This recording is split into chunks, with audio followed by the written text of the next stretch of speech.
Buenos días, Hilchot Teshuvah, capítulo 6. En este capítulo, el Rambam aborda una dificultad importante. Dice que hay versículos en la Torá y en los profetas que parecen indicar que Dios endurece el corazón de las personas o decreta sus acciones. Esto parecería contradecir el principio de libre albedrío que explicamos en el capítulo anterior. El Rambam explica que en realidad cuando una persona peca gravemente y repetidamente, puede llegar a un punto que el castigo mismo sea que se le quite la oportunidad de arrepentirse. Así interpreta los casos del faraón, que vamos a ver que la Torá se refiere a él varias veces como Dios endureció su corazón, y otros casos en el Tanaj, en la Torá escrita. Halajá 1. Existen muchos versículos en la Torá y en las palabras de los profetas que parecen contradecir este principio fundamental del libre albedrío. Por ello, muchas personas se equivocan al interpretarlos y piensan que Hashem, el santo bendito sea, decreta que una persona haga el bien o el mal y que el corazón del hombre no está en sus propias manos para dirigirlo hacia el camino que desea. Explicar esto es un principio grande y fundamental de la fe mediante el cual podrán entender esos versículos. Como introducción, cuando una persona o los habitantes de un país pecan y el pecador comete ese pecado conscientemente y por voluntad propia, es correcto que se les exija retribución. Como se explicó, el santo bendito sea sabe cómo aplicar el castigo. Hay pecados cuyo castigo se ejecuta en este mundo sobre la persona misma, sobre sus bienes o sobre sus hijos pequeños. El castigo recae sobre los hijos pequeños que aún no han alcanzado la madurez intelectual ni la edad de la obligación de las mitzvot, porque se consideran como parte de las posesiones de la persona. Esto está insinuado en la Torá, que dice que cada hombre morirá por su propio pecado. Podemos inferir que esto se aplica solamente cuando ya se ha convertido en hombre, es decir, después de alcanzar la madurez.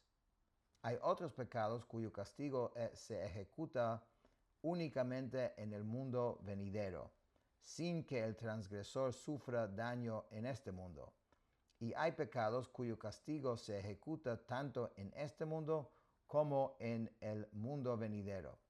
Y vale solamente comentar que vemos que la justicia divina es bien compleja y nosotros tenemos muy poca data para saber y entenderlo, y por lo tanto es muy difícil para nosotros entender la justicia. A veces vemos cosas que nos parece injusto, pero como sabemos, como estaba diciendo aquí, no sabemos dónde y en qué momento y bajo qué circunstancia se ejecuta ese castigo. Halajá 2. Cuando se aplican estas reglas, cuando el transgresor no hace teshuvah, pero si se arrepiente, su teshuvah actúa como un escudo contra el castigo. Así como una persona puede pecar voluntariamente y conscientemente, también puede arrepentirse voluntaria y conscientemente. Halajá 3. Una persona puede cometer un pecado muy grave o muchos pecados, de modo que el juicio ante el juez verdadero determine que el castigo apropiado para este pecador sea que se le impida hacer teshuvah. Eso es interesante, o sea, que el mismo castigo es la dificultad de hacer teshuvah. No se le dará la oportunidad de arrepentirse de su maldad para que muera y sea eliminado debido al pecado que cometió voluntariamente. Esto está insinuado en lo que dice Dios en el libro de Isaías, engruesa el corazón de este pueblo, endurece sus oídos y ciega sus ojos para que no vean con sus ojos, ni entiendan con su corazón, ni se arrepientan y sean sanados. Asimismo, también hay otro versículo: se burlaron de los mensajeros de Dios, despreciaron sus palabras y ridiculizaron a sus profetas hasta que la ira de Dios se elevó contra su pueblo y ya no hubo remedio. Esto implica que pecaron voluntariamente y multiplicaron sus iniquidades hasta que fue necesario impedir su teshuvá, la cual es llamado remedio. Por esta razón está escrito en la Torá: y endureceré el corazón del faraón. Faraón comenzó a pecar por iniciativa propia y oprimió a Israel que vivía en su tierra, como dice: vamos, actuemos sabiamente contra ellos. Por lo tanto, la justicia determinó que se le impedirá arrepentirse para que recibiera su castigo. Por eso, el santo bendito sea endureció su corazón. Entonces surge la pregunta: ¿por qué Dios envió a Moshe a decirle deja salir al pueblo si sabía que no lo haría? Dice que él endureció su corazón. Dios ya había dicho: sé que tú y tus siervos aún no temen a Dios. La razón se explica en la Torá. Dice así: por esto te he mantenido con vida, para mostrar mi poder y para que mi nombre sea proclamado en toda la tierra. Es decir, para que todos los habitantes del mundo supieran que cuando Dios impide la teshuvá a un pecador, este no puede arrepentirse y muere en la maldad que cometió voluntariamente. Lo mismo ocurrió con Sihón. Como dice en la Torá, Dios endureció su espíritu y fortaleció su corazón. También a los cananeos se les impidió arrepentirse por sus abominaciones, para que salieron a luchar contra Israel. Como dice, fue de parte de Dios endurecer sus corazones para venir contra Israel en batalla. Asimismo, los israelitas en tiempos de Eliyahu cometieron muchos pecados y se les impidió arrepentirse, como dice: tú has hecho volver su corazón hacia atrás. Es decir, les fue retenida la posibilidad de arrepentirse. En resumen, el Todopoderoso no decretó que Faraón o Sihón pecaran, sí, ni que los cananeos cometieran abominaciones, ni que Israel serviera ídolos. Todos pecaron por su propia voluntad. O sea, el pecado en sí fue de la persona. ¿Qué fue el decreto? El decreto fue, y por ello se decretó, que les impidiera hacer teshuvá. Entonces hay una diferencia muy importante aquí, porque no está diciendo que Hashem les obligó a hacer lo que hicieron, no, esto lo hicieron solo que se le impidió hacer teshuvá. El Rambam al final del otro capítulo dijo después que realmente la persona siempre con mucho esfuerzo puede hacer teshuvá, pero se le puede dificultar bastante, y en estos casos específicos donde está escrito que Hashem endurece el corazón aún más. Esto explica las oraciones de los justos y de los profetas que piden a Dios ayuda para seguir en el camino de la verdad. Así dice David Hamelech, el rey David: enséñame, Dios, tu camino para que camine en tu verdad. Es decir, no permitas que mis pecados me impidan alcanzar el camino de la verdad. De forma similar, está escrito en los Salmos: sosténme con un espíritu generoso.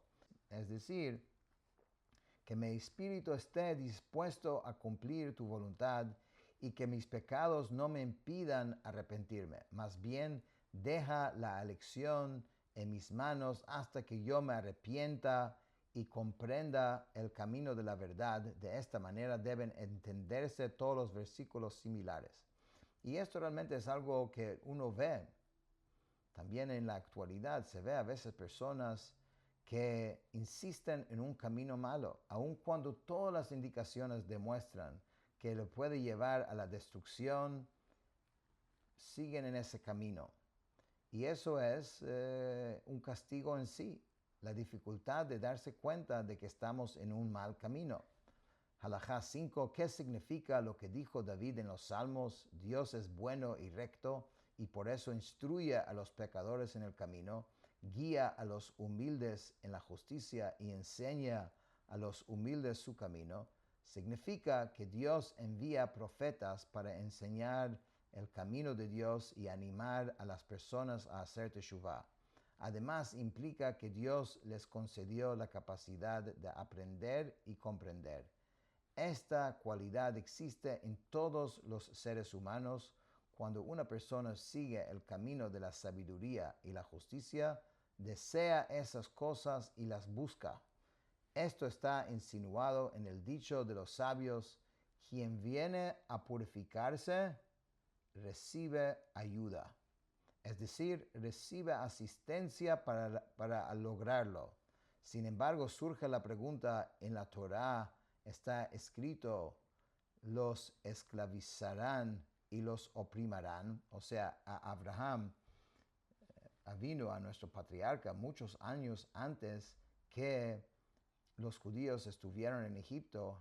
Dios ya dijo que íbamos a ser esclavos y oprimidos en una tierra que no es nuestra. Y entonces eso que sucedió después era claramente la realización de esa profecía. Entonces parecería que Dios decretó que los egipcios harían el mal. Asimismo está escrito, también está escrito algo similar: este pueblo se levantará y se desviará tras dioses ajenos, hablando del mismo pueblo judío cuando van a entrar en la tierra. Pareciera que Hashem decretó que Israel serviría ídolos. Si así fuera, ¿por qué castigarlos? La respuesta es que Dios no decretó que una persona específica cometiera esos pecados. Cada persona que pecó podía haber elegido no hacerlo. Dios simplemente informó a Moshe sobre el patrón general que ocurriría en el mundo. Esto puede compararse a alguien que dice: en esta nación habrá personas justas y personas malvadas. Por lo tanto, un malvado no puede decir, como Dios dijo que habría malvados, estaba decretado que yo lo fuera. Esto me recuerda de un chiste que dice que el ladrón, ¿cuál es su plegaria en Rosh Hashanah, en el principio del año? Dice que Dios, si fulano del tal, que es el hombre más rico, si le fue decretado que tiene que ser robado, que sea yo el ladrón. Imagínate. Obviamente Hashem no dice sobre un particular que va a pecar o va a oprimir o perseguir, pero sí puede decir que esto va a ocurrir en términos generales. Entonces lo mismo se aplica al versículo que dice: nunca faltarán pobres en la tierra. También con los egipcios, cada egipcio que oprimió a Israel podía haber elegido no hacerlo, porque no había un decreto sobre una persona específica.